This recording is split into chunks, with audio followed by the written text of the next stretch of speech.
So continuing on the topic of Measure D, so some of the comments that I read, again, I think they're based on misinformation and some misunderstanding. Concerns around policing, for example, and that once we become a city, we will need to have a police department. The fact is that we actually already have the powers or the responsibility for policing in Mountain House. Now, in California, there are different types of entities, governing entities, if you like.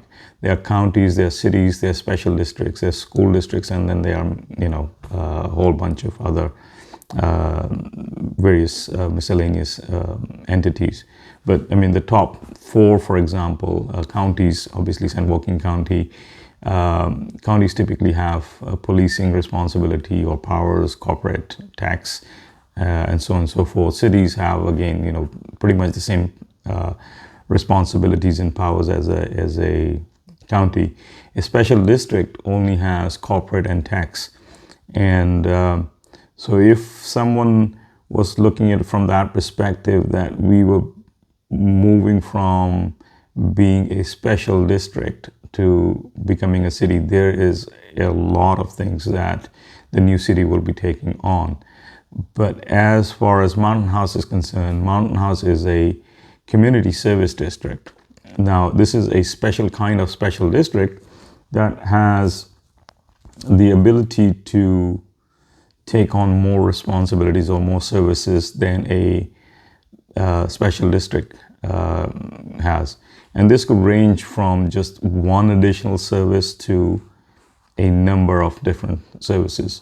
Mountain House has 18 additional services that it has power and responsibility for, and policing is one of them. So just to kind of put that in perspective, we already have that responsibility and that power to actually have our own policing. So becoming a city fundamentally doesn't change that. It may give us some more powers, but the responsibility and the requirement is already there.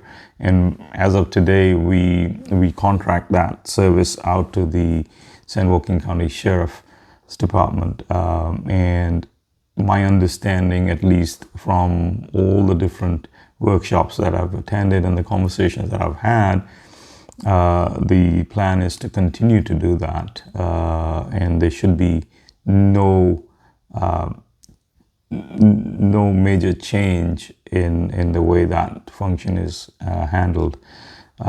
So again, Mountain House is kind of unique in this sense that being a community service district, that it has powers that typically a city would have and a district, a special district would not have. So we're almost a city already. It's just a few additional powers that we will take on, and we will get access to more tax revenue that we don't today.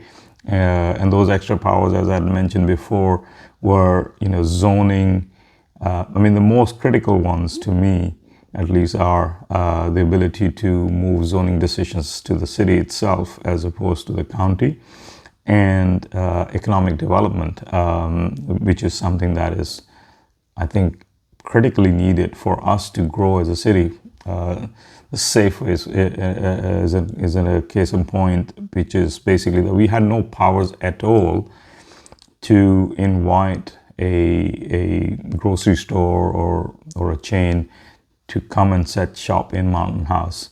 Once we become a city, the city councilors and the mayor have that power to incentivize or to work with businesses to come and set up their business here in Mountain House, to provide additional tax revenue and to provide employment opportunities to local residents.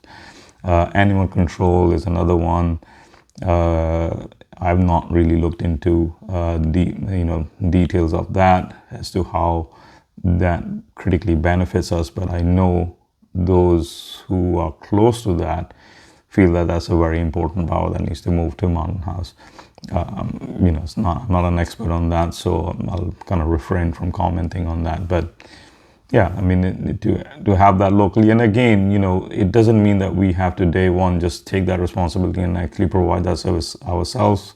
We have the ability to contract the existing bodies that actually do the county, for example. So yeah, again, I think there is a lot of confusion and misunderstanding of first understanding the baseline as to what this mountain house already does, or what the powers and the services that the CSD already provides. If you understand that, and then you look at what additional powers and responsibilities that we will be taking on as a city, you realize that we're almost already a city, but just not by, almost, doing what a typical city would do. Is just some additional things that we will take on. And more importantly, we will be getting a larger share of the tax that we pay, and in case of sales tax, that we don't get any of it directly, so we will get that 1% that is legislated for incorporated cities to receive. So yeah, I hope this kind of demystifies and takes away some of the concerns that people have, with regards to becoming a city and the requirement for us to have our own police department.